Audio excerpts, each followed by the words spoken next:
मगर आओ जरा मैं आप लोगों के सामने एक दयानतदार ईमानदार बादशाह की बात कर दूं, जिसने दुनिया खलीफे दोयम हजरत उमर बिन खत्ताब रजी अल्लाह ताला अन्हु के नाम से जानती है।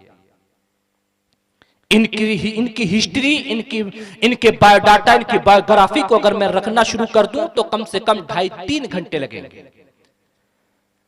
बस इतना जान ले, इनकी खुसूसियात गैरों के किताबों में मौजूद, फुतुह शाम के अंदर नकल करने वाले ने नकल किया।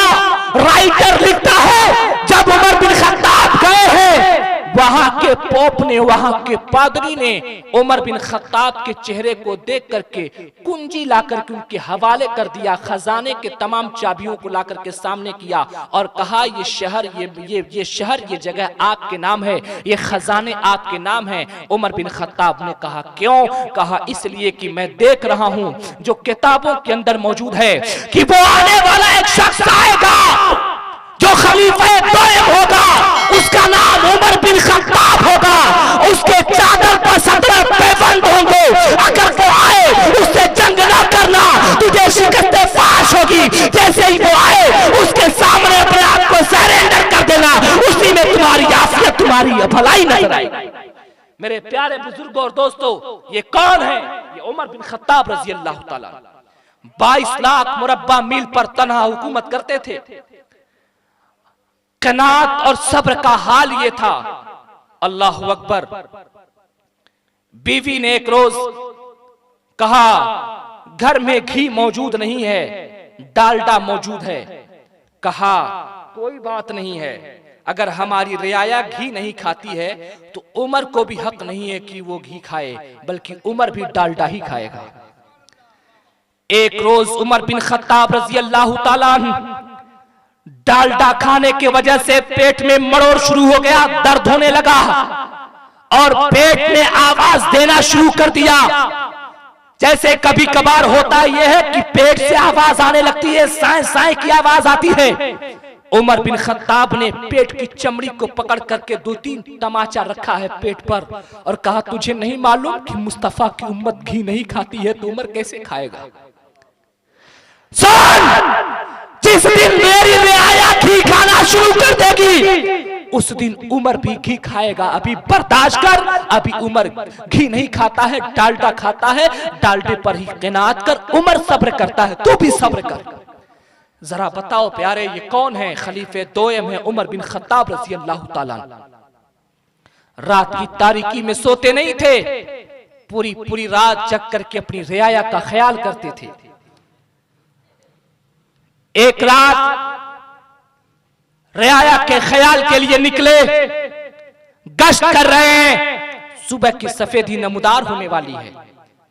एक चौराहे पर खड़े हैं, एक मकान से आवाज आती है, बेटी। हाँ अम्मी जान। बेटी उठो, सुबह होने वाली है और बाजार लगने वाली है, जरा दूध में पानी मिला दो ताकि मैं जाकर के बाजार में दूध को बेच करके। अल्लाह अल्लाह, इतना कहना था। बच्ची बड़ी ही बागैरत थी, कहती अम्मी जान आपको मालूम है? कहा क्या? कहा ये किसी और का दौर नहीं, उमर बिन खत्ताब का दौर चल रहा है, उमर फारूक आजम का दौर है। कहा उमर फारूक आजम ने कहा अगर कोई दूध में पानी मिलाएगा उमर की तलवार बख्शेगी नहीं, अगर कोई चोरी करेगा उमर की तलवार बख्शेगी नहीं, अगर कोई शराब पिएगा उमर की तलवार बख्शेगी नहीं। ए अम्मी जान, उमर का दौर चल रहा है, अगर उमर ने जान लिया तो उमर की तलवार बख्शेगी नहीं। माँ कहती है बेटी क्या बात करती हो, न जहाँ पे उमर है न जहाँ पे उमर के सिपाही हैं। रात की तारीकी है, उमर नरम नरम गरम गरम बिस्तरों पर आराम कर रहे होंगे। बेटी उठ, दूध में पानी मिला दे। अल्लाह अल्लाह, इतना कहना था। ओ बच्ची कहती है अपनी वालिदा से, अम्मी जान आप दूध में पानी मिलाने के लिए जिद कर रही हैं। हाँ हाँ, जहाँ उमर मौजूद नहीं है, उमर के सिपाही मौजूद नहीं है, लेकिन अम्मी जान आप ये क्यों भूल रही है, उमर रहे या ना रहे, उमर के सिपाही रहे या ना रहे, अरे वो रब तो मौजूद है, जो रब इन्नल्लाह अला कुल्ली शैइन कदीर है, वो रब तो हर जगह मौजूद है, हर चीज पर कादिर है। अम्मी जान उमर रहे या ना रहे, हम सब है, हम सबका खुदा तो देख रहा है। अल्लाह अल्लाह इतना सुनना था। उमर बिन खत्ताब रज़ी अल्लाह तआला दरवाजे पर निशान लगाते हैं, घर चले जाते हैं और अपने जैसी अदालत में जाकर के बैठते हैं। बैठने के बाद सिपाहियों को बुलाया और कहा फला जगह पर जाओ, मैंने मकान पे निशान लगा दिया है, उस घर में एक औरत है, एक बच्ची है, दोनों को लेकर के आओ। जैसे ही सिपाही पहुंचे हैं, दरवाजे को खटखटाए, अंदर से आवाज आई, कौन? कहा हम उमर के सिपाही हैं, हजरत उमर फारूक आजम ने बुलाया है। एक बूढ़ी औरत अपनी बेटी के साथ निकल चल। इतना सुनना था, वो बूढ़ी औरत कांपने लगी, उसके हाथ और पैर में कंपन आ गए और कहती है बेटी ऐसा लगता है जैसे किसी ने मुखबिरी कर दी हो, उमर को इस बात का पता चल गया है। बच्ची कहती है अम्मी जान मैंने आपको पहले ही समझाया था, पहले ही कहा था उमर का दौर है, जरा सा ख्याल से, मगर आप तो नहीं मानी। हम तो उमर की बारगाह में जाकर के बच जाएंगे। मैं तो कह दूंगी कि मैं दूध में पानी न मिलाई, मेरी माँ जिद कर रही थी दूध में पानी मिलाने के लिए। अल्लाह अल्लाह हाँफते कांपते हुए बूढ़ी औरत ने दरवाजे को खोला है और खोल करके बाहर हुई है। उमर फारूक आजम की अदालत में पहुंची है। उमर फारूक आजम जैसे ही देखते हैं उनके चेहरे पर जलाल के आसार नजर आते हैं। उमर फारूक आजम ने कहा ए बूढ़ी औरत जरा बता, रात की तारीकी में तू क्या कह रही थी, तूने अपनी बेटी से क्या कहा? वो बूढ़ी औरत कहती है ए उमर फारूक आजम अगर जान की अमान पाऊं तो एक बात कहो, ए उमर फारूक आजम कोई मालदार बनने की नीयत नहीं थी, जिम्मेदारी इकट्ठा करने की नीयत नहीं थी, रईस बनने की नीयत नहीं थी। ए उमर फारूक आजम मेरा शौहर था जो एक जंग में शहीद कर दिया गया, मेरा शौहर जंग में शहीद हो गया, मेरे घर में कोई कमाने वाला नहीं था, मेरी बेटी अपने बुलुगत को पहुंच गई थी। मैं ये सोची दूध में पानी मिला मिला करके पैसे ज्यादा लाऊंगी जिससे अपनी बेटी को सुहागन बढ़ा सकूंगी, मेरी बेटी का निकाह हो जाए, मेरी बेटी शादीशुदा हो जाए। ए उमर फारूक आजम इसी नीयत से मैं घर से निकल करके मैंने अपनी बेटी से कहा था दूध में पानी मिलाने के लिए। अल्लाह अल्लाह उमर फारूक आजम जैसे इतना सुनते हैं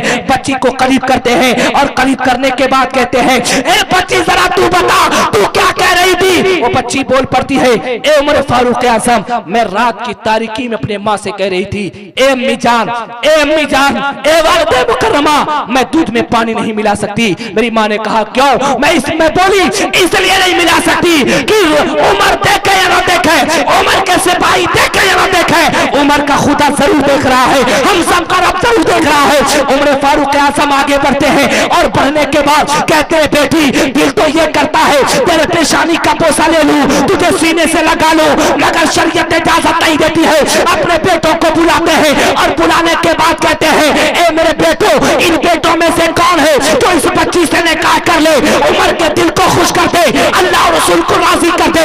एक बेटा आगे बढ़ा है और बढ़ने के बाद कहा ए बुजान आपने बेटी के अंदर क्या देख लिया? क्या उसको जमाल देख लिया? क्या इसके घर में माल देख लिया? क्या दौलत देख लिया? क्या सीमोसर देख लिया? जैसे बेटे ने पूछा है उमर फारूक आजम ने जवाब दिया है ए मेरे बेटे सुन, मैंने इस बच्ची के अंदर पैसा नहीं देखा, रुपया नहीं देखा, सीमोसर नहीं देखा, मैंने इसके अंदर और कुछ नहीं देखा है, उसमें जमाल नहीं देखा है। ए मेरे बेटे मैंने इस बच्ची के अंदर खौफ इलाही को देखा है, अल्लाह के डर को देखा है। उमर देख के आता है मेरे घर की बहू वो बने जिसके अंदर खौफ इलाही हो, अल्लाह का डर हो, जिस बच्ची के अंदर खौफ इलाही हो, अल्लाह का डर हो, सिर्फ वही नहीं सुधरती है, वही नहीं समझती है, बल्कि अल्लाह तबारक व तआला उसके कदमों की बरकत से उसके नस्लों को सवार दिया करता है, उसके नस्लों को है। बताने का मतलब यह है वो 22 लाख मुरब्बा मील पर तन्हा हुकूमत करने वाले कौन हैं? उमर फारूक आजम हैं। अगर वो चाहते अपने बच्चे की शादी एक मालदार रईस घराने में कर देते, किसी बादशाह की बेटी से कर देते, लेकिन नहीं, उमर फारूक आजम ने पैगाम दिया ए लोगों कुछ देखना या ना देखना, पहले तुम अपने घर की जो बहू बनाना, जो तुम्हारे घर पे जो बच्ची आए बहू बन करके आए उसके अंदर अल्लाह का खौफ देख लेना, तकवा देख लेना, पाक दामनी देख लेना, परहेजगारी देख देख लेना, जब तुम इन चीजों को देख करके अपने घर की बहू बनाओगे तो कसम खुदा की वो भी संवरेगी और वो भी महकेगी, उसकी आने वाली नस्लें भी महकती हुई नजर आएंगी। मेरे प्यारे बुजुर्गों और दोस्तों, बताने का मतलब यह है, हमारे सामने असलाफ की जिंदगी है, बुजुर्गों की जिंदगी है। आप बुजुर्गों की जिंदगी का मुताला करें, असलाफ की जिंदगी का मुताला करें। मुताला करते हुए अपनी जिंदगी को बेहतर बनाएं। आप कभी भी इन नचनियों और आवाराओं के चक्कर में ना पड़े। आप बेहतर अपनी जिंदगी को बना करके बेहतर अपनी जिंदगी को बनाएं। इन बुजुर्गों को अपने लिए आइडियल और मॉडल बनाएं और उलमाए कराम से गाहे बगाहे आप मशवरा करते रहें।